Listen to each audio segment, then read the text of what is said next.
सिद्धों में कपिल मुनि हूं, ऋषियों में ऋषि दुर्वासा हूं। भगवान कृष्ण उस गीता ज्ञान में अलौकिक वर्णन करते हैं। बहुत जानने से तेरा क्या प्रयोजन है। मैं इस जगत को अपने अंश मात्र से स्थिर किए हुए हूं, धारण किए हुए हूं। मैं ही सूरज और चांद हूं, मैं ही धरती हूं, मैं ही वायु हूं। ये मैं क्या है? इस मैं के अंदर आपका सब कुछ छुपा हुआ है। ये मैं ही तो कृष्ण है। ये मैं ही कृष्ण था और वो मैं सदा ही आता और जाता है। मैं ही अवतार लेता है। मैं ही योगी बनता है और मैं ही भोगी बनता है।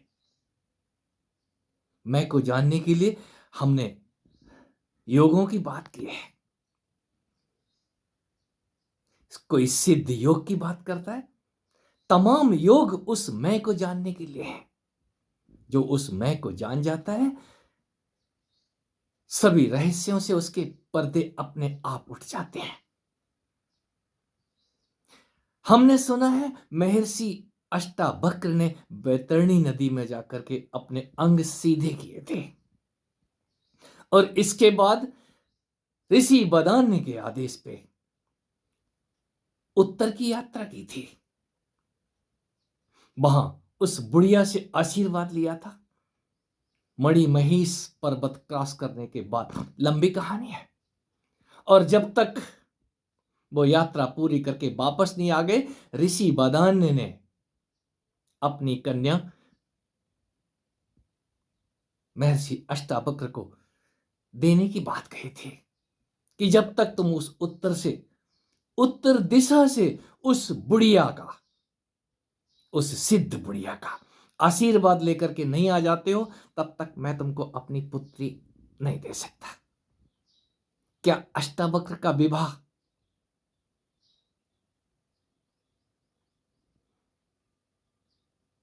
यस, मेरे भी मन में कौतूहल था। मैं भी जानना चाहता था कि अंग कैसे सीधे हो गए उस बैतरणी नदी में। एक ज्ञान की गुत्थियां यूं ही नहीं सुलझ जाती हैं। उस मैं की गुत्थी को सुलझाना सीखो। जिसने इस मैं की गुत्थी को सुलझा लिया है, मैं ही पीपल का वृक्ष हूं। निराकार और साकार मैं ही हूं। इस मैं को जान लेने के बाद ही आपको सब कुछ समझ में आ जाएगा। ये मैं क्या है, ये बैतरणी क्या है और अंग कैसे सीधे होते हैं। आप ही अष्टावक्र हैं, आप ही कपिल मुनि हैं, आप ही ऋषि दुर्वासा हैं। ये आपके अंदर आपका मैं अनंत बार आकार ले चुका है। किस बार आप क्या बने आपको भी पता नहीं है। हे अर्जुन, तू नहीं जानता, मैं जानता हूं। मेरे और तेरे अनेक जन्म हो चुके हैं। किस जन्म में क्या थे आप? कभी आप ही अष्टावक्र रहे होंगे। और अष्टावक्र कौन अष्टावक्र नहीं होता है। आप गर्भ काल में गर्भ में पड़े पड़े अष्टावक्र ही होते हैं। 8 जगह से नहीं, पता नहीं कितनी जगह से टेढ़े होते हैं। और फिर क्या नींद में और क्या जाग में आपका शरीर कितनी जगह से टेढ़ा होता है, गिनती करना बहुत मुश्किल है। ये अष्टावक्र अक्ष ये ज्ञान की कहानी है। अष्टांग योग से संबंधित ये कहानी है। कोई योगी अपने आप अपने अंग सीधे नहीं कर पाता। ईश्वर प्रणिधान, कहीं ईश कृपा उसका मार्ग प्रशस्त करती है। उस ईश कृपा के आने के बाद कोई अष्टावक्र, चाहे वो 8 जगह से टेढ़ा हो या पूरा ही गोल अथवा कुछ भी आकार का क्यों ना हो, बिन पग चले सुने बिन काना, उसकी कृपा के बाद ये धरती बिना पैर के इस आसमान में दौड़ लगा रही है। ये सूरज चांद सितारे, कौन दौड़ा रहा है? तो अष्टावक्र यदि उत्तर की दिशा में चल करके वो किन्नर और मणि प्रदेश पार करने के बाद सरोवर में स्नान करते हैं, गलत नहीं। कौन सा सरोवर? आपका ही ये मन रूपी सरोवर जब उत्तर दिशा से उत्तर लाने के लिए कमर कस लेता है, मैं जान के रहूंगा। कोई योगी जानने की बात करता है, जानो यारो, जान लगा दो। ये जान लगाने के बाद ही कोई उत्तर पाता है। उत्तर पाने के लिए आपको ही चलना होगा, आपको ही वो यात्रा करनी होगी। और वो बुढ़िया, यहां तो बुढ़िया ही मिलेंगी।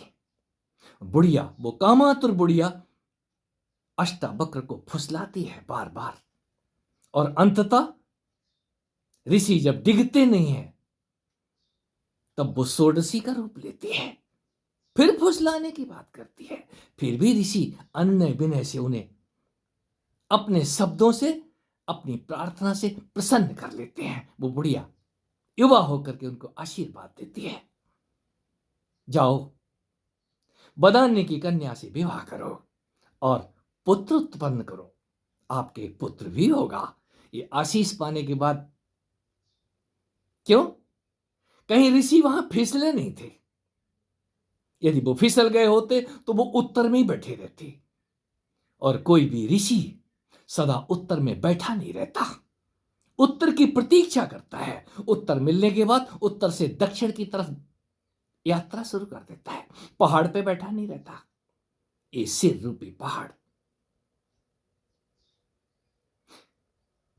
मैं इसको एक नाम द्वारिका भी देखता हूं। इस गर्दन से ऊपर का जो नक्शा है आपके द्वारों वाली ये द्वारिका, इस द्वारिका से कोई रथ दौड़ाता है, उत्तर से दक्षिण की तरफ, दक्षिण से उत्तर की तरफ।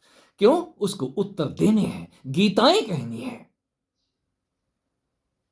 किसी को मारना है और किसी को जीवन दान देना है। वो आता ही इसीलिए है। यदि वो आता ना होता, यदि संसार में वो उपस्थित ना होता, तो इस संसार से सत्य विदा हो गया होता, यहां असत्य का बोलबाला होता। ये सत्य सदा ही विद्यमान रहता है। किसी की वाणी में कोई बोले या ना बोले, ये सत्य सदा ही विद्यमान रहा है और रहेगा। सत्य जानने वाले कभी भी अदृश्य नहीं होते, वो सदा ही विद्यमान रहते हैं। कोई भी ऋषि कहीं नहीं जाता, सिर्फ रूप बदलता है, और रूप बदल के इसी धरा के ऊपर जो कुछ उसको मिला है उसको जलाता फिरता है। किसी ने उसको दिया है तो वो क्यों ना उस दिए को जला के दिखाएगा, मां मैंने तेरा दिया हुआ जला दिया है।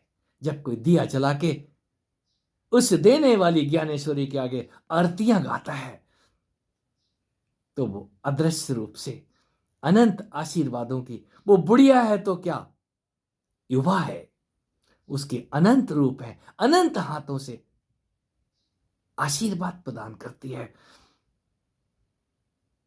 ये आशीर्वाद आपके लिए है।